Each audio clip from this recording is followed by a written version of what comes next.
तो दोस्तों आज मैंने शाहरुख भाई को पकड़ लिया है। ये भाई साहब एंड्रॉइड के इश्यू को छुपाते हैं बहुत ज्यादा, मतलब बताते नहीं है, और आईफोन की इतनी बुराई करते हैं, इतनी बुराई करते हैं, वीडियो पे वीडियो डालते रहते हैं कि आईफोन में ये कमी है, ये कमी है, और एंड्रॉइड के बारे में बिल्कुल भी नहीं बोलते हैं। इतने सारे इश्यूज आ रहे हैं आजकल, आपने देखा होगा एंड्रॉइड में फोन ब्लास्ट हो रहे हैं, फलाना ढिमका जो भी हो रहा है, उनके बारे में भाई साहब कम बोलते हैं। तो मैंने पकड़ लिया और पूछते हैं इनसे कि भाई आप एंड्रॉइड के बारे में बताने से क्यों हिचकते हैं, क्यों आईफोन की आप लेने पे तुले हुए हैं। ये कुछ ज्यादा बोल दिया। सही है। तो चलिए डिस्कस कर लेते हैं कि एंड्रॉइड में इतने ज्यादा इश्यू क्यों होते हैं और आईफोन्स में क्यों नहीं होते हैं। अरे भाई आपने तो मतलब शुरू ही में बोल दिया कि आईफोन में इश्यूज ही नहीं होते हैं। आईफोन लवर है आप। नहीं, आईफोन्स में इतने ज्यादा इश्यू नहीं है जितने आजकल आपको एंड्रॉइड्स में मिलेंगे। तो ये बात तो माननी पड़ेगी कि एंड्रॉइड में काफी ज्यादा इश्यूज आ रहे हैं। अगर आपने पिछले 2-3 सालों में देखा होगा तो सबसे पहले तो भाई रेडमी से आई थिंक स्टार्ट हुआ, या उससे पहले भी अगर जाए तो सैमसंग गैलेक्सी नोट 7 से स्टार्ट हुआ। हाँ, उसका ब्लास्ट कितना ब्लास्ट हुआ था वो हमें मानना पड़ेगा, एयरप्लेन में बंद कर दिया, रिकॉल करना पड़ गया। एंड उसके बाद वो कुछ फॉल्ट था, इंजीनियरिंग फॉल्ट था। उसके बाद फिर रेडमी के, पोको के, शाओमी के मदरबोर्ड डेड होना शुरू हुए। उसके बाद आपने देखा होगा कि सैमसंग के फोन्स में भी मदरबोर्ड डेड हुए। उसके बाद अभी रियलमी के फोन्स में, वीवो के फोन्स में, ओप्पो के फोन्स में, जितने मतलब बीबीके वाले फोन है, वन प्लस भी ले लो आप, उसमें आईक्यू भी ले लो, डिस्प्ले में लाइन इश्यूज आ रही है। कुछ सैमसंग के डिवाइसेस में भी डिस्प्ले में लाइन इश्यूज आ रही है। मतलब भाई लोग पैसे लगाते हैं फोन बाई करने के लिए, उसके बाद इशू आती है, तो इसके ऊपर तो बात करना बनता है। और पता है एक मजे की बात बताता हूँ, लोग मेरे से ये स्पेशली एक्सपेक्ट करते हैं कि मैं इश्यूज के बारे में बात करूँ, जबकि मैं पिछले कुछ महीनों से यूट्यूब पे उतना ज्यादा एक्टिव नहीं था, इसलिए मैं बहुत ज्यादा वीडियोस नहीं बना रहा था। लेकिन मुझे मैसेजेस या ट्विटर पे ट्वीट्स आते रहते हैं, शाहरुख भाई तुम बात नहीं कर रहे हो आजकल इश्यूज के बारे में, तुम रेडमी के मदरबोर्ड के बारे में बात नहीं करो, तुमने पैसे लिए, तुम पोको के बारे में बात नहीं करो, तुम बायस्ड हो, इस तरह की बातें बोलते हैं। ये तो मैंने भी देखा है, जब भी कभी रेडमी का कोई इशू आता है तो शाहरुख भाई को टैग किया जाता है कि भैया बहुत ज्यादा टैग किया जाता है। लेकिन सच्चाई ये है कि मैंने हमेशा बात किया है। और एक चीज और क्लैरिफिकेशन दे दूं पहले कि भैया मैं अगर ज्यादा एक्टिव नहीं था यूट्यूब पर भी और ट्विटर पे लोगों के टैग्स देखता था कुछ भी, तो मैं उस चीज को ब्रांड तक पहुंचाता था, बैकग्राउंड में काम करता था कि भाई वो लोग ठीक करे, उस यूजर को प्रोवाइड करे, यूजर को एक अच्छा एक्सपीरियंस प्रोवाइड करे, सर्विस प्रोवाइड करे। एंड इस वजह से काफी इंप्रूवमेंट्स भी हुई है। But let's talk about those issues. तो सबसे पहले आपको क्या लगता है, मतलब एंड्रॉइड में इतने ज्यादा इश्यूज क्यों आ रहे हैं, आखिर क्या रीजन है इसके? मुझे सबसे बड़ा रीजन जो लगता है वो क्वालिटी का लगता है। आजकल आप देखिए हर महीने हर एक कंपनी फोन लॉन्च कर रही है, क्वांटिटी का मतलब क्वांटिटी बहुत ज्यादा लग रही है, क्वालिटी पे काम नहीं कर रहे हैं, R&D पे काम नहीं कर रहे हैं, तो वही मतलब पुराने वाले मदरबोर्ड को रीयूज करते जा रहे हैं। तो उससे मुझे लगता है कि जो पुरानी जो प्रॉब्लम्स आ रही है उनको रेक्टिफाई नहीं कर रहे हैं वो, और अगला फोन लॉन्च। मुझे ये नहीं लगता कि पुराने मदरबोर्ड को रीयूज कर रहे हैं, बिकॉज ऐसा बहुत ही मतलब प्रॉब्लम हो जाएगा उनको थोड़ा सा पीसीबी को चेंज करने में, कैमरा यूनिट वगैरह। मुझे ऐसा फील होता है कि ये लोग लो क्वालिटी के कंटेंट ही यूज कर रहे हैं, लो क्वालिटी के जैसे मदरबोर्ड यूज कर रहे हैं, पैसे कॉस्ट कटिंग वगैरह के लिए। क्वांटिटी तो बढ़ा है बेसिकली, आप एप्पल देख लो, साल में एक बार मुश्किल से दो बार, हम दो तो कभी कभी करते हैं, मोस्टली एक ही बार एक फोन लॉन्च कर दिया, मतलब 3-4 मॉडल और उसी पे काम करते हैं, और R&D पे बहुत ज्यादा पैसा खर्च करते हैं। लेकिन यही आप एंड्रॉइड देख लो भाई, महीने में एक फोन आ रहा है, महीने में 2-3 फोन भी आ रहे हैं, मतलब इतना ज्यादा फोन इन्होंने बढ़ा दिया है। अब आप एक चीज सोच, यहाँ पे एग्जांपल देना चाहूंगा। आप मान लो आप कोई आइसक्रीम बनाते हो और आप एक फ्लेवर का आइसक्रीम बना रहे हो, तो आप आसानी से ना आप उस आइसक्रीम के क्वालिटी को कंट्रोल कर सकते हो कि भाई मुझे इसमें ये डालना है, वो डालना है, इतना मीठा होना चाहिए, ये चीज आप टेस्ट को कंट्रोल कर सकते हो। लेकिन अगर लेट से आप हर महीने 10-10 आइसक्रीम आप बनाने लगो अलग अलग वेराइटीज के, और सब पे आप कंट्रोल करो क्वालिटी, मुश्किल हो जाएगा। 5-6 तो पिघल ही जाएगा आइसक्रीम मदरबोर्ड की तरह। और इसी क्वांटिटी के कारण ना लो क्वालिटी के कंपोनेंट हो जाते हैं। अब भाई क्वांटिटी ज्यादा देना है तो उनके पास थोड़ी इतना टाइम है कि भाई मदरबोर्ड किस क्वालिटी का आ रहा है, किस क्वालिटी का हमारे पास कैमरा यूनिट आ रहा है, डिस्प्ले किस क्वालिटी का आ रहा है, ये सब चेक करने का टाइम कहाँ है भाई? उन्हें तो बस फोन को लॉन्च करना है, पैसे कमाने, यही चल रहा है। राइट, बिल्कुल सही। सहमत हैं आप? खुश तो बहुत होंगे कि हम एंड्रॉइड का मतलब आज हम बुराई कर रहे हैं। बहुत खुश हूँ भाई, दिल से खुशी आ रही है, क्योंकि मैंने देखा है भाई साहब आईफोन की तो लेके रखते हैं भाई। एक और फैक्टर है ना यहाँ पे, मैं मानता हूँ कि आईफोन क्या है ना कि उन्हें बस हाई कॉस्ट में बेचना है, ठीक है, 80,000, 90,000 या 50,000 के ऊपर आप मान लो कि उन्हें आईफोन बेचना है। लेकिन एंड्रॉइड क्या है ना, उन्हें मास ऑडियंस को अपील करना। 10,000 में भी एंड्रॉइड लेके आना है, 5,000 में भी एंड्रॉइड लेके आना है, आपको मिल जाएगा। 15, 20, 25,000 में भी एंड्रॉइड लेके आना है। तो ऐसे में एक और प्रॉब्लम ब्रांड्स फेस करते हैं। अब मैं ये नहीं कह रहा हूँ कि भाई ब्रांड की तरफ से बोल रहा हूँ, बट जो सच्चाई है वो सच्चाई है। ब्रांड्स फेस करते हैं कि भाई हम उस प्राइस रेंज में अच्छी क्वालिटी कहाँ से ला के दें, अब जो अवेलेबल है वही तो देंगे। आपने देखा होगा कि पहले 10,000 में कितने अच्छे फोन आ रहे हैं और अभी वही 20,000 में, मतलब उससे भी खराब क्वालिटी के मिलते हैं। बिल्कुल हर चीज़, और कोविड के बाद तो बेसिकली बहुत चीज़ बढ़ा है, चाहे वो इंपोर्ट एक्सपोर्ट का टैक्सेस ले लो आप, एंड चाइना से कुछ भी इंपोर्ट करने में आजकल प्रॉब्लम है, इंपोर्ट ड्यूटीज इतनी ज़्यादा है जिसके कारण महंगाई भी बढ़ी है। तो जो क्वालिटी आपको पहले 10,000 में मिल जा रहा था, अब वो क्वालिटी आपको 25,000 के नीचे नहीं और पहले भी इतने सारे इश्यूज तो नहीं थे। हाँ, मुझे पहले इतने ज्यादा इश्यूज नहीं थे, अभी ज्यादा आ रहे हैं, पता नहीं क्यों आ रहे हैं यार। ये तो भाई ब्रांड का इंटरनल चीज़ें हैं, एंड जैसे टेक्नोलॉजी भी बढ़ती है ना, तो टेस्टिंग बढ़ाना चाहिए लोगों को, राइट? कि हाँ भाई मेरा टेक्नोलॉजी बढ़ रहा है। अब जैसे सैमसंग का फोल्ड आप फोन ले लो, 4th जनरेशन आ गया, लेकिन आज भी आपको डिस्प्ले में क्रीज नजर आएगा, बहुत ज्यादा आती है, और कई सारे डिवाइसेस में टैंपर होता हुआ नजर आएगा कि भाई क्रीज वहां से फुल गया, फट गया, कुछ भी, डस्ट भी अंदर जल्दी घुस जाता है। हाँ, डस्ट भी अंदर घुस जाता है। लेकिन अगर टेक्नोलॉजी बढ़ रहा है, आप एक फोल्डेबल फोन बना रहे हो, तो आपको चाहिए ना कि उस पर टेस्टिंग बढ़ा दें,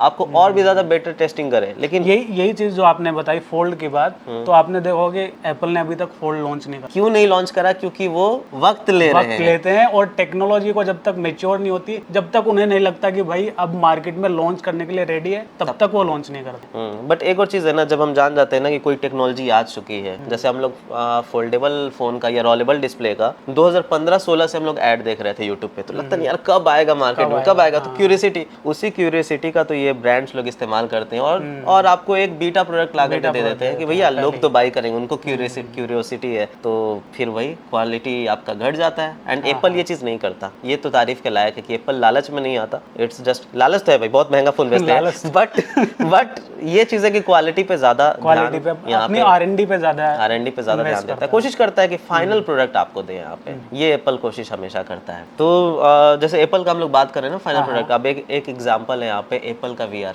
अभी जाके लॉन्च हुआ है 2023 में, और आई थिंक मैंने VR 2011 में यूज करा, 2011-12 में यूज करा, लिनोवो वगैरह के बहुत पहले। हाँ, तो वो 250 रुपए के VR आते थे, फोन लगा दो, आंख में लगा लो, आपकी आंखें खराब हो रही है, आपकी आंखें खराब हो रही है, किसी को कोई मतलब नहीं है, ठीक है। लेकिन एप्पल ने एक चीज करा कि बहुत ही देर के बाद VR लेकर के, काफी टाइम लिया उन्होंने, और एक कंप्लीट प्रोडक्ट लेकर के आया। पहले UI भी कैसा था भाई, हेड से UI कुछ चलता नहीं था, अलग से रिमोट खरीदो, ब्लूटूथ से कंट्रोल करो, हेड से भी बहुत मुश्किल होता था। तो ये चीज है, एप्पल तारीफ के लायक तो है अपने R&D में, तो ये मैं मानता हूँ। और अभी विजन प्रो की बात कर रहे हैं, तो उसमें कैसी कैसी टेक्नोलॉजी मतलब इंट्रोड्यूस करी है उन्होंने। 2 चिप लगा दी, जो उनके मैकबुक में आती थी वो चिप लगा दी, प्लस एक और लगा दी। तो इतने से छोटे से कॉम्पैक्ट फॉर्म फैक्टर में आपको इतना कुछ दे रहा है। उन्होंने VR AR सबको एकदम मिक्स कर दिया, और एकदम बेहतरीन सॉफ्टवेयर लेकर के आया उसके लिए, जो विजन UI है। खैर उसके बारे में हम लोग बात नहीं कर रहे हैं अभी, क्वालिटी के बारे में बात कर रहे हैं, टॉपिक थोड़ा सा डाइवर्ट हो गया। फाइनल एक चीज पूछना चाहूंगा कि आपको लगता है कि ये जो इतने सारे इश्यूज आ रहे हैं, जैसे फोन ब्लास्ट हो रहे हैं, मदरबोर्ड डेड हो रहे हैं, इसमें कहीं यूजर्स का भी फॉल्ट हो सकता है? थोड़ा बहुत होता है वैसे यूजर्स का भी फॉल्ट, क्योंकि यूजर्स भी थोड़े से केयरलेस होते हैं अपने डिवाइस को लेके, कैसे चार्ज करना है वो उस पर मैटर करता है। क्योंकि ब्लास्ट का केस जो है वो ज्यादातर बैटरी जब ब्लास्ट होती है उसी के बाद फोन ब्लास्ट होने वाला है। तो कई बार क्या होता है कि ओवरहीट हो जाता है फोन, उसकी वजह से ब्लास्ट हो जाता है। या फिर अगर आप उसको ऐसे इन्वायरमेंट में यूज कर रहे हैं जहाँ से गर्मी है बहुत ज्यादा, तो वहाँ पे ब्लास्ट होने के चांसेस बहुत ज्यादा है। ये तो है, ये तो मानता हूँ मैं। बट एक चीज मैं मानता हूँ कि आईफोन वाले यूजर्स को मैंने देखा, जब वो महंगे फोन खरीदते हैं ना, बड़ा मतलब केयर करते हैं अपने फोन का। अरे भाई कवर लगा के रखेंगे, अच्छी क्वालिटी का टेम्पर्ड, अच्छी क्वालिटी का 2-2 हजार का टेम्पर्ड लगाएंगे, 5-5 हजार का कवर लगाएंगे, मतलब इतना ज्यादा केयर करते हैं वो। और यही एंड्रॉइड तो फेंकते चलते हैं भाई, यार मेरा बात वही प्राइस के आगे ना, कि चल तो किसी ने 15,000 इन्वेस्ट करा है, किसी ने 80 करा है, तो वो थोड़ी सी केयर करके चलता है। बिल्कुल वही बात है, तो ये भी है। बट हाँ, यूजर्स पे ज्यादा हम लोग फॉल्ट नहीं डाल सकते, बस इतना कह सकते हैं, एक दो केसेस होते हैं वो भी, तो इतना कह सकते हैं कि आपको बस थोड़ा सा मतलब सेफ रखने का जरूरत है अपने फोन को भी। ऐसा ये नहीं कह रहे कि आपकी ही गलती है, ब्रांड्स की गलती है, but still you need to be careful. और अगर फोन फट रहे तो भाई फोन को सर पे रख के सोने का क्या जरूरत है? हाँ, तकिया वकिया के नीचे क्यों? अगर ऐसा हो रहे हैं तो भाई साइड में रख लो ना, थोड़ा अपना सेफ्टी के लिए भी देख लो। रात में फोन ऐसे भी मत चलाओ, नींद नहीं आती, आपका मेलाटोनिन वगैरह सब खत्म कर देता है, तो नींद भाग जाएगी, तो वो क्यों ना फोन थोड़ा चला लिया, उसके बाद फिर कहीं साइड में टेबल वॉल पे रख दिया। खैर अलग टॉपिक पे हम लोग जा रहे हैं। अब यहाँ पे कुछ इंडिविजुअल इश्यूज ले लेते हैं, ठीक है, उसके बारे में डिटेल में थोड़ा बात करते हैं, ताकि लोगों को ऐसा ना लगे कि शाहरुख भाई तो बात ही नहीं करते उस ब्रांड के बारे में। सो रेडमी, सबसे पहले रेडमी की बात करते हैं, पोको, शाओमी, ये 3 ब्रांड्स हैं जहाँ पे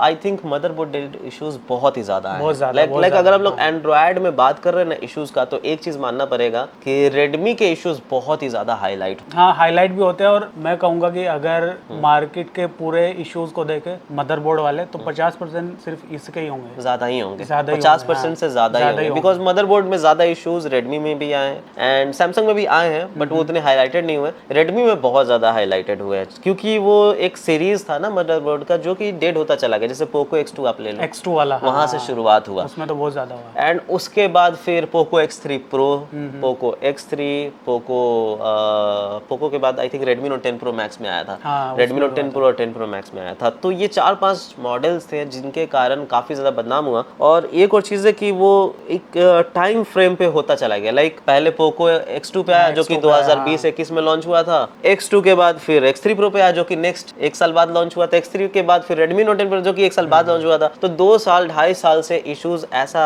लग रहा है कि मतलब चला आ रहा है, एंड जिसके कारण लोग और वो फोन भी 3-4 साल पहले लॉन्च हुए थे, तो मतलब इश्यूज आप कहेंगे तो 2-3 साल के बाद आए हैं। हाँ, ये कह सकते नहीं, X2 में तो 1 साल बाद आ गया था इशू, बट मैं कह रहा हूँ कि 2-3 साल से ना इश्यूज चले आ रहे हैं, क्योंकि सीरीज ऑफ डिवाइसेस में इश्यूज आते जा रहे हैं। लेकिन हाँ, एक चीज माननी पड़ेगी कि लास्ट रेडमी नोट 10 ही देखा मैंने जिसमें इश्यूज आए थे, एंड कुछ इक्का दुक्का लोग थे जिनका पोको A4 में कुछ इश्यूज आ गए। वो इंडिविजुअल इशू मैं उनको मानता हूँ कि किसी बंदे को आया, किसी को नहीं आया, लेकिन लार्ज मेजर नहीं था, 1-2 को किसी को। हाँ, लेकिन लार्ज स्केल पे रेडमी नोट 10 प्रो मैक्स तक ही आया, तो वो में है। तो आखिर ये इश्यूज क्यों आया? ब्रांड, हमने इतना सारा बात किया कि ब्रांड नेग्लेक्ट करती है, ढेर सारे डिवाइसेस लॉन्च करती है, एंड उतनी R&D नहीं होती। ये सारी बातें तो सही है, उसके अलावा ब्रांड को और क्या करना चाहिए कि ये इश्यूज ना आए, या फिर अगर आए तो उसे रेक्टिफाई करें? क्या लगता है? सर्विस बढ़ानी चाहिए? सर्विस भी बढ़ानी चाहिए, और ना मुझे लगता है कि R&D पे ज़्यादा इन्वेस्ट करना चाहिए, ताकि रिसर्च डेवलपमेंट होके अच्छे से रिसर्च करके उसके बाद फ़ोन को लॉन्च करा जाए। उसको टेस्टिंग अच्छे से होनी चाहिए, उसके बाद लॉन्च करें तो मुझे लगता है कि इश्यूज़ नहीं आएंगे। बिल्कुल इश्यूज़ नहीं आएंगे। वैसे लोग कहते हैं मैं बात नहीं करता, आज मैं खुल के बात करता हूँ आप लोगों से। तो जैसा मैंने बताया ना, जब भी कोई इश्यूज़ आता था तो मैं कोशिश करता था कि आप लोगों के लिए मैं हेल्प लेकर के आऊँ, एंड कई बार ऐसा होता है ना कि अगर आपने उस इशू के बारे में ट्वीट कर दिया या वीडियो बना दिया तो फिर ब्रांड आपसे बात नहीं करती और आप हेल्प नहीं कर पाते, ऐसा होता है। तो मैंने वैसे पैसे वैसे नहीं लिए रेडमी से, पोको से, शाओमी से, या आप चाहो तो उनसे आप मेरी हिस्ट्री मांग लो, कभी मैंने पैसे नहीं लिए, लेकिन मैं हमेशा कोशिश करता था कि हाईलाइट करता रहूं इश्यूज को ब्रांड के आगे, ना कि पब्लिक में। क्यों? क्योंकि एक बार आप पब्लिक में कर देते हो ना तो ब्रांड आपको ब्लॉक करके चली जाएगी। बिल्कुल सही। एंड ऐसा 1-2 यूट्यूबर्स के साथ हो चुका है, ब्रांड उनकी सुनती नहीं। तो जब मेरे पास ये पावर है कि मैं लोगों का हेल्प कर सकता हूँ, प्राइवेटली बात करके, और मैंने कई लोगों से बात करी, आप देख लो पोको X2 का आई थिंक सारा का सारा इशू, मतलब अपनी तारीफ नहीं कर रहा, बट मैंने ही शुरू किया था, मैंने ही पूरी वीडियोस बनानी शुरू की थी, उनको रीच करना शुरू किया था, तब उसके बाद से मैं उनको प्राइवेटली हमेशा दे देता था इश्यूज का। नहीं, ये तो सही तरीका भी है भैया। इन द एंड यूजर को रेजोल्यूशन चाहिए, वो ट्वीट करे ना करे, बैक एंड में जब सब कुछ चीजें हो रही है तो फिर यूजर को तो एंड रिजल्ट चाहिए, तो वो सही है। और ये हम यूट्यूबर्स ने ना मिल करके सजेशन दिया था कि भैया एक काम करो, वारंटी बढ़ा लो, अगर लोगों को इश्यूज आ रही है तो वारंटी 1 साल से 2 साल का कर दो। उन्होंने वो भी किया। हमने कहा एक काम करो यार, सर्विस अच्छी करो, वो भी अब करने की कोशिश करे। भी तो अभी स्टेटमेंट आया Xiaomi की तरफ से कि हम लोग जो है वारंटी बढ़ाने, और हमेशा बढ़ता है। पोको X2 का भी 6 महीना वारंटी बढ़ा था, उसके बाद पोको X3 प्रो का भी बढ़ा था, रेडमी नोट 10 का 2 साल का वारंटी बढ़ा, यानी टोटल 2 साल के मिले। तो अभी फिर से बढ़ा है वारंटी कुछ फोन्स के। तो ये स्टेप्स अच्छे हैं, बट एक इशू है यहाँ पे, जो कि मैं Xiaomi से, अगर वो पॉडकास्ट देख रहे, इतनी लंबी पॉडकास्ट पता नहीं देखेंगे कि नहीं, बट अगर वो देख रहे हैं तो कहना चाहूंगा कि वारंटी बढ़ाने के बावजूद भी लोग खुश नहीं है। क्यों नहीं है? क्योंकि अगर फोन में एक हल्का सा एक स्क्रैच छोटा सा आ जाता है और मदरबोर्ड उसका डेड हो जाए, तो वो स्क्रैच तो इशू नहीं है मदर डेड होने का, लेकिन सर्विस सेंटर वाले कहते हैं आपके फोन में स्क्रैच है, पैसे लगेंगे। हाँ, तो पैसे लगेंगे। इस चीज़ बहुत लोग फेस करते हैं। इस चीज को उन्हें देखने की जरूरत है। अगर आप सर्विस 2 साल की दे रहे हो तो जरूरी है कि 2 साल तक एकदम न्यू का न्यू रहे। क्या इंसान बॉक्स से फोन ना निकाले और चलाए नहीं? कैसा पॉसिबल? हाँ, अगर डेंट वगैरह भी है तो मना कर देते हैं, भैया आपका फोन वारंटी में कवर नहीं होगा, पैसे देने पड़ेंगे। वही तो। एंड मोस्टली फोन में भाई जो यहाँ पे क्या बोलते हैं इसको, अरे साइड वाले रिंग को क्या बोलते हैं? फ्रेम। हाँ, मोस्टली Xiaomi के फोन्स में जो फ्रेम होते हैं वो तो आपको प्लास्टिक के होता है, आप कवर लगाओ या कुछ भी लगाओ, वो तो स्क्रैच आना है ना। तो ऐसा भी होता है कई बार कि भाई उसका स्क्रैच देख करके कि नहीं आपका फोन गिरा है, हम वारंटी नहीं देंगे। इस चीज को कौन देख रहा है? ये सवाल मैं करना चाहूंगा Xiaomi को। ये बिल्कुल सही है कि आखिर इस चीज के ऊपर क्या 2 साल का वारंटी का क्या फायदा है जब यूजर को रिजल्ट ही नहीं मिल रहा है भाई साहब। उनकी जो मदरबोर्ड वाला मेन इश्यू है उसको तो वो देख नहीं रहे हैं, मतलब स्क्रैचेस वगैरह दिखा के, और नेग्लेक्ट कर दे रहे हैं, भैया आपका फोन वारंटी में कवर है। बिल्कुल। मैं चाहूंगा कि भाई ये मैं सवाल करूं और एक बार Xiaomi के कोई ऑफिशियल मेरे सामने बैठे हो और उनको मैं ये टॉन्ट करूं कि कई बार मैंने देखा 1 साल के अंदर किसी का डेड हो गया मदरबोर्ड या कैमरा, और वो गया और उसको ये कह के 8,000 10,000 का बिल लगा दिया गया कि भैया आपका तो स्क्रैच लगा हुआ है। स्क्रैच लगा हुआ है, ये एक बड़ी इशू है। या फिर फोन गिरा हुआ है या कुछ ऐसे हाँ। कुछ भी बता देते हैं। ये एक बड़ी इशू है और ये सर्विस सेंटर्स में होते हैं। अब हाँ ये तो होता है। तो बताओ, बात किया ना मैंने। नेक्स्ट चलते हैं। ये तो एक चीज मानना पड़ेगा, चलो एटलीस्ट वो लोग अपोलॉजी इस बार उन्होंने मांगा है। हाँ, and ठीक ये करने का बिल्कुल सही है कि उन्होंने ऑफिशियल स्टेटमेंट दिया है कि भैया जिसमें कमी थी उनकी वारंटी एक्सटेंड कर रहे हो। और प्लस अब ठीक करने का कोशिश कर रहे हैं क्वालिटी। Redmi Note 10 के बाद किसी और फोन में मैंने क्वालिटी का इशू नहीं देखा अभी तक। हाँ, तो फिर नेक्स्ट इशू आता है BBK के स्मार्टफोन्स में। हाँ, BBK के स्मार्टफोन्स की सारी डिस्प्ले में आपको लाइंस मिल जाती है। किसी की मतलब ब्लू लाइन ग्रीन लाइन वाला ग्रीन लाइन आता है, किसी में ब्लू लाइन, किसी में रेड लाइन भी वो आता है। बहुत ज्यादा इशू हो रहा है। चाहे फिर आप Realme ले लो, Redmi ले लो, OnePlus ले लो, सभी की डिस्प्ले में आपको वो ग्रीन लाइन वाला इशू मिल जाता है। तो वो किस कारण आया? किस कारण आया भाई, इसके ऊपर तो मतलब कोई ये नहीं है अभी तक, किसी ने रिसर्च नहीं किया कि इशू क्या है आखिर। तो मतलब BBK के सारे स्मार्टफोन में क्या जो जहाँ से वो डिस्प्ले लेते हैं क्या उसके तरफ से आपने देखा होगा मोस्टली एमोलेड डिस्प्ले सैमसंग की तरफ से आते हैं, एंड कुछ डिस्प्ले टियानमा बनाता है और पता नहीं क्या। तो ये तो नहीं पता कौन से, क्योंकि किसी ने ना अभी तक स्टैट्स नहीं निकाला कि कौन से डिस्प्ले में इश्यूज आ रहे हैं। अगर ये कोई कर दे कि भाई ज्यादा बेटर होगा तो ज्यादा, बट ये ब्रांड करने नहीं देगा, बिकॉज फिर उस पे इशू आएगा ना कि ब्रांड जहाँ से डिस्प्ले लेता है वो वहां से क्यों लेगा जब उसकी बदनामी होगी तो। राइट, ब्रांड को बोलेगा ना वो डिस्प्ले बेचने वाला कि आपने तो हमारी बदनामी करवा दी स्टैट्स निकाल के, बट वो नहीं होगा। बट एक चीज है कि अगर आपका डिस्प्ले में लाइन इशू आ रहा है और बहुत ज्यादा मॉडल्स में आ रहे हैं एंड अलग अलग इंडिविजुअल वीवो, ओप्पो, तो सभी एक ही तरह का डिस्प्ले ले रहे हैं, एक मानना पड़ेगा। कुछ सैमसंग में भी आया है, तो इसको सुधारने की जरूरत है कि भाई आप डिस्प्ले कहाँ से ले रहे हो। चलो ठीक है, मत बताओ कहाँ से ले रहे हो, बट जहाँ से ले रहे हो उसे तो बोलो कि भाई क्वालिटी अच्छा दो। उन ब्रांड्स को तो पता होगा कि भैया जिस वेंडर से वो डिस्प्ले ले रहे हैं तो उसी डिस्प्ले में फॉल्ट आ रहा है, तो उनको कांटेक्ट कर सकते हैं कि भैया आपका ऐसा इशू है तो इसको रिजोल्व करो। बिल्कुल। और उनमें भी देखा मैंने सर्विस का इशू कि भाई डिस्प्ले में लाइन की इशू आ गई और सर्विस सेंटर गए, कहा कि आपका डिस्प्ले स्क्रैच है, आप मेरे को 25,000 दो, 20,000 दो। क्योंकि ये डिस्प्ले लाइन वाली इश्यूज ना मोस्टली प्रीमियम फोन्स में आ रहे हैं, मैंने देखा है, जो 30-35,000 के ऊपर है, कर्व डिस्प्लेस में आ रहे हैं। तो फिर ऐसे में वो तो और भी महंगा हो जाता है उसकी सर्विस लेना। तो ये एक चीज को सुधारने की जरूरत है। और ऐसा भी है ना कि अगर सपोज सर्विस सेंटर वाले कहते हैं कि भैया आपके फोन में स्क्रैच है या फिर गिरा हुआ है, तो कंज्यूमर के माइंड में भी आता होगा कि हो सकता है कि यार गिर के उसमें लाइन आ गई हो, बच्चे ने गिरा दिया हो, तो उस चीज का भी शायद ये फायदा उठाते हैं। ऐसा तो मोस्टली पता है, जो ट्विटर की ऑडियंस है ना वो बहुत चालाक है, वो ट्वीट कर देते हैं कि ऐसा आया, मैंने गिराया नहीं, कुछ भी नहीं, एंड उसके बाद सर्विस मिल जाती है। लेकिन जो ऑफलाइन ऑडियंस होते हैं ना, बहुत सारी ऑडियंस ऐसी है ट्विटर पे नहीं है, जिनको ऑनलाइन से वास्ता नहीं है, वो सर्विस सेंटर जाते हैं, उनको सर्विस सेंटर वाले पढ़ा लिखा देते हैं और वो पैसे दे करके डिस्प्ले बनवा करके आ जाते हैं। एंड एक बंदा तो भाई गया था, डिस्प्ले बनवा के आ भी गया, पैसा भी दिया, और फिर 3 महीने के बाद डिस्प्ले लाइन फिर से आ गई। अब बताओ ऐसे में क्या करे इंसान, कहाँ जाए इंसान? अपने हार्ड अर्न मनी को क्या बस डिस्प्ले बनवाने में लगाता रहे या मदरबोर्ड बनवाने में लगाता रहे? क्या होगा हमारा फ्यूचर, क्या है एंड्रॉइड का अगर ऐसे ही चलता रहा तो क्वालिटी ठीक करने की जरूरत है। यहाँ पे क्वालिटी ठीक करने की जरूरत है, साथ में आईफोन्स पे भी शिफ्ट कर सकते हैं। अगर आप देखेंगे जो पुराने वाले आईफोन्स है, जो आईफोन 12 वगैरह लॉन्च हुए, तो वो आपको 35 के अराउंड मिल जाते, और 35 में अगर आप एंड्रॉइड लेने जाओगे तो आपको क्वालिटी अच्छी नहीं मिलेगी। This video is sponsored by Apple. मेरा ये पर्सनल ओपिनियन है कि अगर आप 35,000 इन्वेस्ट कर रहे हैं तो आईफोन 12 अच्छी चॉइस है। वहाँ पे आपको 5G वगैरह भी मिल जाता है, और जो डिस्प्ले बट देखिए क्या है ना कि हमारा मन थोड़ा मन चला है, ठीक है। हम देखेंगे कि भाई आईफोन 12 35 में मिल रहा है, और हम देखेंगे कि वन प्लस का कोई फोन 10T 10R पता नहीं, 11R वो 35 में आपको 40 के आसपास मिल रहा है। कहेंगे हम पुराना फोन क्यों, हम नया फोन क्यों नहीं लेंगे? लोग लेते हैं आईफोन, लेते हैं आईफोन भी लेते हैं, फिर उनको लगता है कि यार मैंने ये क्यों ले लिया। अब जैसे आईफोन लेने में खर्चा भी तो बहुत है लोगों का, आईफोन लो, चार्जर लो, कुछ प्रॉब्लम अगर आ गया तो उससे भी डर लगता है, उसमें बहुत महंगा, बहुत जितना का आईफोन लिया उतने का बनता है। तो ये चीजें भी है। लेकिन एक इसके बारे में लास्ट में हम डिस्कस करेंगे कि क्या आईफोन पे शिफ्ट होना ही सही है। उससे पहले एक और चीज है, जो ब्लास्ट इश्यूज आ रहे हैं। हाँ, ब्लास्ट इश्यूज बहुत ज्यादा आ रहे हैं। आपको क्या लगता है कि जो ब्लास्ट इश्यूज है वो ब्रांड की गलती है, यूजर की गलती है? नहीं, यूज़र का फॉल्ट मैं 1% मानूंगा, मोस्टली ब्रांड्स का ही होता है, क्योंकि ये ना कुछ सेट ऑफ जो मतलब कुछ ब्रांड्स के फ़ोन में ही आपको ज़्यादा ब्लास्ट वाले इशू मिलेंगे। अच्छा। सैमसंग में आपको मुझे नहीं लगता ज़्यादा केसेस। नोट 7?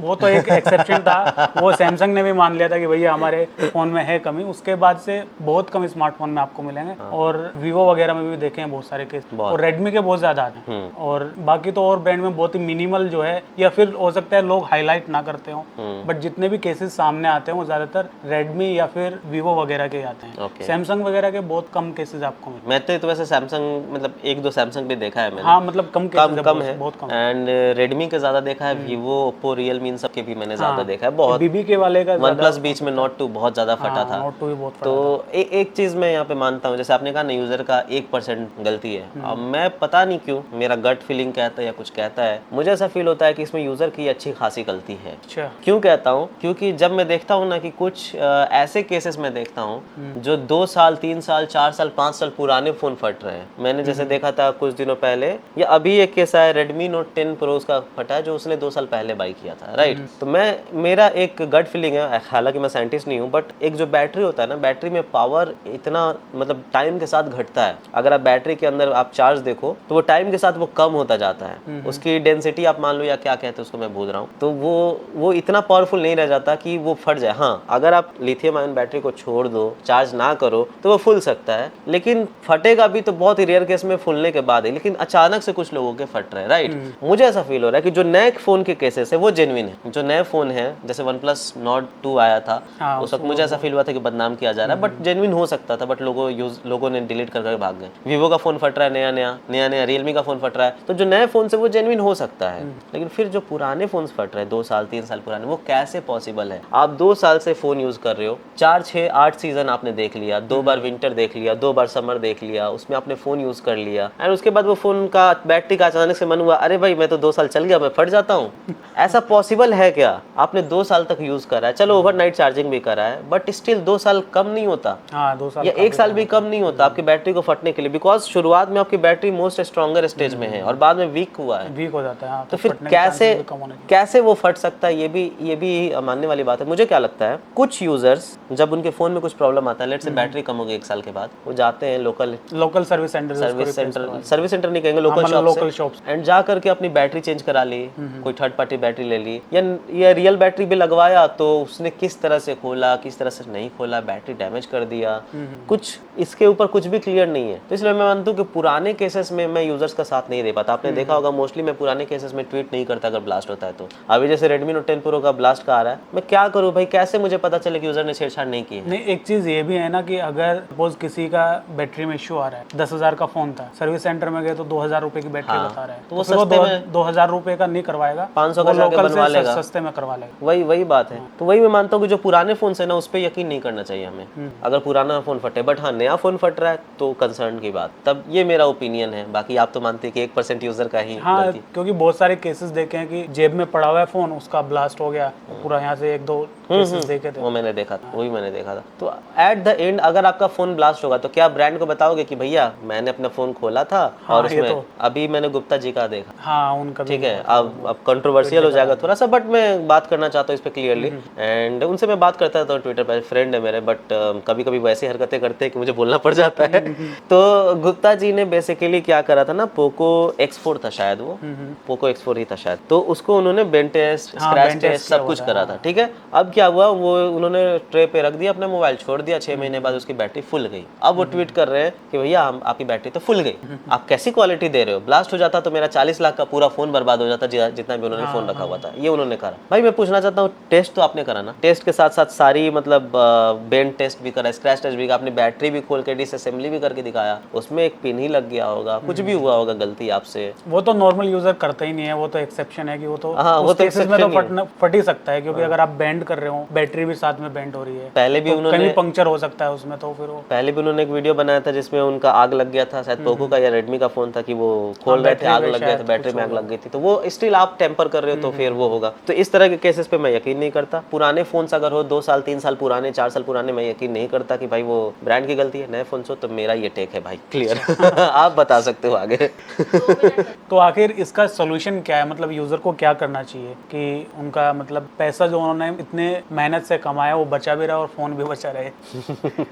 नहीं, क्या आपको लगता है कि मतलब आईफोन पे ही शिफ्ट हो जाना चाहिए? आप नहीं, जैसे बोल रहे थे ये तो शुरू में। सोल्यूशन नहीं हो सकता है कि सब लोग आईफोन पे शिफ्ट हो जाएं, क्योंकि सब लोगों का इतना बजट भी नहीं होता है, और एंड्रॉयड हमें काफी बजट फ्रेंडली मिल जाते हैं। तो कैसे कैसे बोल रहे हो आप? पत्थर रख के बोलना पड़ेगा। ठीक है, जो भी है, बट सब लोग आईफोन पे शिफ्ट नहीं हो सकते हैं, वो तो रियलिटी है। तो और दूसरे क्या सोल्यूशन हो सकता है? दूसरा सोल्यूशन ये हो सकता है कि अब हमें थोड़ा सा सतर्क होने की जरूरत है कि जो हम फोन बाई करें वो थोड़ा रुक के बाई करें। अब जैसे हम फोन आया नया नया, हम देखे पहली सेल में तो फ्लैश सेल में आजकल प्री ऑर्डर कर देते हैं लोग, भाई मुझे चाहिए अच्छा फोन है। अरे भैया रुक जाओ, इतना भी पुराना फोन, आजकल एंड्रॉइड में भी अपडेट पॉलिसी 3 साल 4 साल की हो गई है। 6 महीना भी रुक जाओगे तो आपको अच्छी खासी चीज मिल जाएगी। पता भी चल जाता है, 6 महीने का पता चल जाता है फोन इतने उसमें प्रॉब्लम्स आ रही हैं। और एक चीज मैं मानता हूँ कि नया फोन बाई करने से ज्यादा अच्छा है कि ट्राइड एंड टेस्टेड 3-4 महीना 6 महीना पुराना फोन आप बाई कर लो। वैल्यू फॉर मनी भी मिलेगा, प्लस आपको समझ में भी आ जाएगा कि उसमें क्या कुछ इश्यूज हैं। बिकॉज अगर आप पैसे लगा रहे हो थोड़ा ऐसे चीज में लगाओ ना जो ऑलरेडी ट्रस्टेड हो चुका है। आप ब्रांड्स के बेसिस पे नहीं लगा सकते कि हाँ भाई रेडमी लोगे तो मदरबोर्ड डेड होगा, सैमसंग लोगे तो डेड नहीं होगा, उसमें भी डेड हो सकता है। हाँ भाई अगर आप सैमसंग लोगे तो डिस्प्ले में लाइन इशू नहीं आएगा, और अगर रियलमी लोगे तो लाइन आ जाएगा, ऐसा जो नहीं है, उसमें भी लाइन आ सकता है। सैमसंग के भी अपने इश्यूज हाँ, तो सबके इश्यूज है। तो आप ब्रांड के बेसिस पे आप नहीं जा सकते हो, आपको इस बेसिस पे जाना है कि भैया पिछला 3-4 महीने से कौन सा फोन अच्छा चल रहा है, किसमें इश्यूज कम आई हैं, कौन सा अच्छा काम कर रहा है, चलो वो वाली फोन ले लेते हैं। बट ये है ना कि जैसे अब सपोज 6 महीने पहले तो पुराने वाला फोन लेंगे तो कंपनीज की स्ट्रेटेजी होती है कुछ नया फीचर उसमें ला देती है अपने अगले फोन में, जिससे कि यूजर अट्रैक्ट हो। जैसे अगर 20,000 रुपए का प्राइस सेगमेंट आप पकड़ेंगे तो वहाँ पे आपको कर्व डिस्प्ले नहीं मिलती थी, 6 महीने पहले जाओगे बड़ा मुश्किल से मिलती थी। अभी आपको 20,000 रुपए के आसपास कर्व डिस्प्ले मिल जाती है, तो यूजर के अंदर आता है कि भाई मैं तो कर्व डिस्प्ले वाला स्मार्टफोन चाहिए। तो उस केसेस में ये तो भाई हमेशा रहेगा। हाँ, आप कर्व डिस्प्ले ले लो, अभी 2 साइडेड से कर्व है, हो सकता है आने वाले 1 साल में चारों साइड से कर्व आ जाए, फिर आप कहोगे यार मैंने 2 साइड कर्व ले लिया। उसके बाद फिर हो सकता है कि आपको बैक में भी एक स्क्रीन देखने को मिल जाए कि पूरा एकदम लपेटा हुआ स्क्रीन। भाई तो इस तरह से तो इनोवेशन बढ़ता रहेगा ना। आपको एक बार अपने आप को कंटेंट करके एक संतुष्टि रख करके किसी चीज में इन्वेस्ट करो, नहीं भैया यही चाहिए मुझे। अब जैसे हम लोग बेस्ट फोन ढूंढते हैं 30,000 में, 30,000 में बेस्ट फोन ढूंढते हैं और चाहते हैं कि उसमें टेलीफोटो सेंसर भी आए, वाइड एंगल लेंस भी आया, अच्छा कैमरा भी आया, अच्छी डिजाइन भी आया, डिस्प्ले भी आया, सब चीज आया, प्रोसेसर भी अच्छा हो। भाई तो फिर तो क्वालिटी डाउनग्रेड होगी। अगर आप सब चीज ढूंढोगे तो क्वालिटी डाउनग्रेड। सब चीज ढूंढने से अच्छा है एक अच्छा फोन ढूंढो जो आपका काम कर पाए। जरूरी नहीं है आपको कर्व डिस्प्ले चाहिए, कुछ दिन बाद आपकी क्या जरूरत है उसके हिसाब से। अगर आपको कैमरा अच्छा चाहिए तो उसके हिसाब से सर्च करो, प्रोसेसर अच्छा चाहिए तो उसके हिसाब से। खैर ये तो बहुत बेसिक सी बात है। बाकी कोई भी ये नहीं अंदाजा लगा सकता कि कौन सा फोन आने वाले 1 साल में खराब हो जाए, तो इसका कोई सोल्यूशन नहीं है, ये मैं मानता हूँ। सोल्यूशन यही है कि 2-3 महीने का देख लो फोन और उसके बाद उसे यूज करो। एंड अगर कोई प्रॉब्लम आती है तो फिर सर्विस पे डिपेंड करता है, तो आप ऐसे ब्रांड्स के साथ भी जाओ जो सर्विस अच्छा दे रहे हैं। अगर कोई ब्रांड नेग्लेक्ट कर रहा है अपनी इश्यूज को, जैसे मुझे सैमसंग पे बहुत गुस्सा आया था जब वो मदरबोर्ड के इश्यूज को बिल्कुल नेग्लेक्ट कर दिए और आज तक उन्होंने बात नहीं किया। खैर सैमसंग अच्छी ब्रांड इसलिए मैं नहीं कर पाता उनके कि हाँ भाई एकदम बॉयकॉट ही कर दो, बिकॉज सर्विस अच्छा देते हैं वो, सर्विस बहुत अच्छी, बट मदरबोर्ड वाली इश्यूज को उन्होंने नेग्लेक्ट किया। तो इसी तरह से ऐसे ब्रांड के साथ जाओ जो आपको सर्विस अच्छा दे, इश्यूज को नेग्लेक्ट ना करे। एंड भले ही रेडमी में प्रॉब्लम हो, बट मैं मानता हूँ कि वो लोग हमेशा अपनी गलती को सुधारने का कोशिश कर रहे हैं। ये चीज मुझे अच्छी लगी, कोशिश करती है, बट मुझे ना उनकी थोड़ी सर्विस में थोड़ा डाउट। सबके सर्विस में इंडिया में डाउट है, चाहे वो आप ओप्पो ले लो, वीवो ले लो, इवन एप्पल में भी सर्विस उतनी अच्छी कभी कभी नहीं मिलती। बट हाँ अच्छा है एप्पल का, सैमसंग का और एप्पल का अच्छा है। सैमसंग का मैंने पहले यूज करा है वो, तो सैमसंग की सर्विस मुझे बहुत सही लगी। ओके, मतलब वो आपको अगर आप जा रहे हैं और आपके पास यूज करने के लिए कोई स्मार्टफोन नहीं है तो आपको अल्टरनेटिव फोन भी दे देते हैं। जब तक आपका फोन सही होके आएगा तो ये यूज। बट फिर अगर किसी को 15-20 हजार में फोन लेना हो तो सैमसंग भी रिकमेंड नहीं कर सकता। हाँ, 15-20 हजार वो फोन लेने का कोई फायदा ही नहीं। तो यही चीज है, हमारे पास घूम फिर के बजट सेगमेंट में सैमसंग का कोई मतलब ही नहीं होता। हमारे पास घूम फिर के वही ऑप्शंस बचता है कि भैया हम रियलमी ले, शाओमी ले, हाँ, पोको ले, रेडमी ले, ओप्पो ले, वीवो ले, यही सब ऑप्शन बचता है। तो कुछ कर नहीं सकते। अभी तो लावा भी आ गया है, अच्छा खासा फोन लेकर के आ रहा है, फोन बड़ा मस्त, बट सर्विस का कुछ पता नहीं, सर्विस का तो कुछ पता ही नहीं क्या चलेगा क्या नहीं चलेगा। तो अभी इसका कोई सोल्यूशन नहीं है ऐसे इन जनरल कि हाँ भैया आप यही ब्रांड के साथ साथ जाओ या कुछ भी, बस ये है कि ऐसा ब्रांड चूज करो जो सर्विस अच्छा दे और ऐसा फोन चूज करो जो ट्राइड एंड टेस्टेड। हाँ, ये मैं ज्यादा कहना चाहूंगा। 3-4 बीटा महीने पहले प्रोडक्ट पे उसके मत बाद। कूदो, हाँ, ठीक है। बीटा पे तो ऐसे ही होता है फिर भाई, जैसे सैमसंग के फोल्ड वगैरह है तो उसमें प्रॉब्लम्स आती रहती है, तो बीटा में फिर वही और आएंगे। लास्ट सवाल ये है कि क्या पब्लिक को दोबारा इन एंड्रॉयड स्मार्टफोन्स पे ट्रस्ट बनेगा? ट्रस्ट तो बनेगा यार, एंड्रॉइड पहले से चलता आ रहा है और आगे भी चलता रहेगा। आपने देखा होगा कि पहले नोकिया जो था वो एंड्रॉइड पे शिफ्ट नहीं हुआ तो मार्केट से खत्म हो गया।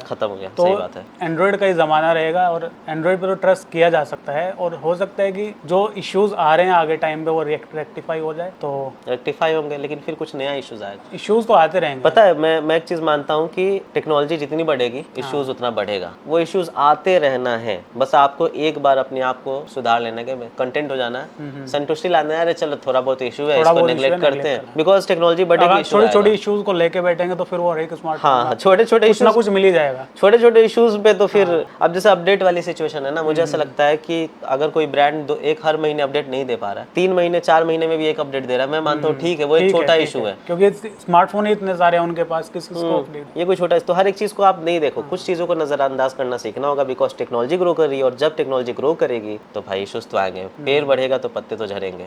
बिल्कुल। और आखिर में मैं यही कहना चाहूंगा कि भाई इन चीजों को देख के मुझे लगता है कि आईफोन से ठीक है।